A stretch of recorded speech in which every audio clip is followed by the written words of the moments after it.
Pendant la pluie dernière, le mur s'est effondré sur une maison en tôle, dont 6 enfants sont morts. Le mur s'est effondré sur la maison et nous avons 6 corps étalés là où il y a beaucoup de gens. Les enfants sont morts dans le coup. J'ai dit à Kinshasa. Le 1er mai 2025, après de violentes pluies qui se sont abattues sur la capitale congolaise, 6 membres d'une même famille ont perdu la vie dans la commune de Selembao, suite à l'écroulement d'un mur. Des quartiers entiers ont été inondés, des routes coupées, des habitations emportées, et des vies fauchées. Les dégâts sont considérables. À Monongafula, le croisement entre la route Bypass et l'avenue Elengeza est complètement sectionné.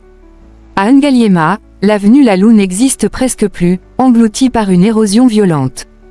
À Kitambo, c'est la moitié de la commune qui a été envahie par les eaux. Sur le tronçon Mabanga-Kindel menant vers Kimwenza, des pans entiers de routes ont disparu.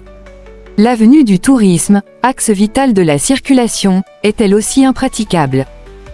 La commune de Ngaliema a payé un lourd tribut. Dans le quartier Congo, 2 enfants ont été retrouvés morts, et des dizaines de familles sont aujourd'hui sans abri. L'état d'alerte permanent, Kinshasa sous l'eau, Kinshasa dans le noir.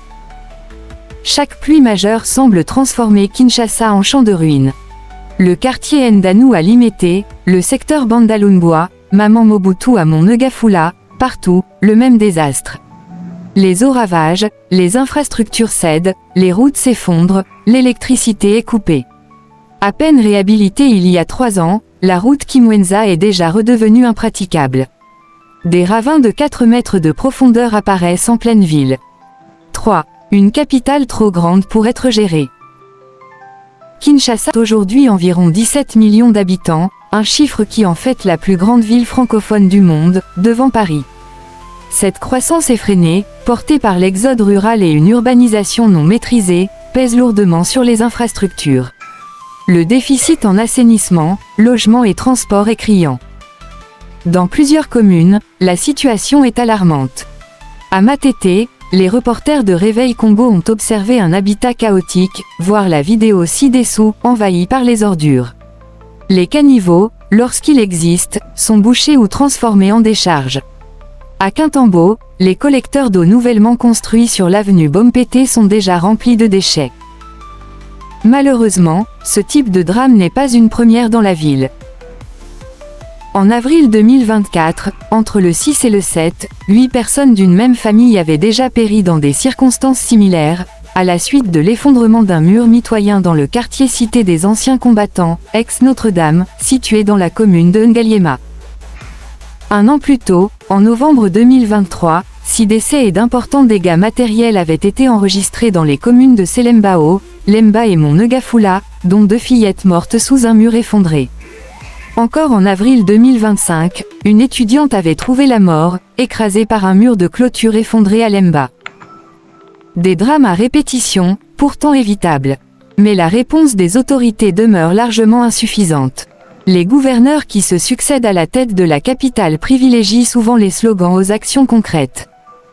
Depuis plusieurs années, les régimes successifs de la République démocratique du Congo peinent à offrir une politique efficace de prévention des risques urbains. Le projet d'appui à la réhabilitation et à l'assainissement urbain, PARAU, financé par l'Union européenne entre 2009 et 2015, reste à ce jour la référence en matière de gestion urbaine à Kinshasa. À son apogée, ce programme permettait de traiter jusqu'à 11 000 m3 de déchets par semaine dans 9 communes. Il avait également permis la création du centre d'enfouissement de Mpaza et de plusieurs stations de transfert. Depuis la fin de ce projet, aucun plan n'a su prendre le relais avec la même efficacité. André Kimbuta, alors gouverneur sous la présidence de Joseph Kabila, n'a pas réussi à faire perdurer cette dynamique, malgré de nombreuses promesses non tenues. Son successeur, Jean-Tini Nbobila, a tenté de relancer l'espoir avec le projet Kinbopto, lancé en grande pompe par le président Félix Tshisekedi. Mais les résultats sont restés décevants et les retombées invisibles pour la population. L'actuel gouverneur, Daniel Bumba Lubaki, tente à son tour de faire face à cette crise chronique, mais sans grand succès jusqu'ici. Face à l'ampleur de la ville, certains, comme le député national Justin Bitakwira, proposent même de diviser Kinshasa en 4 gouvernorats pour espérer une meilleure gouvernance urbaine. En attendant des mesures concrètes et pérennes, les populations continuent de payer un lourd tribut, à chaque pluie, dans l'indifférence générale.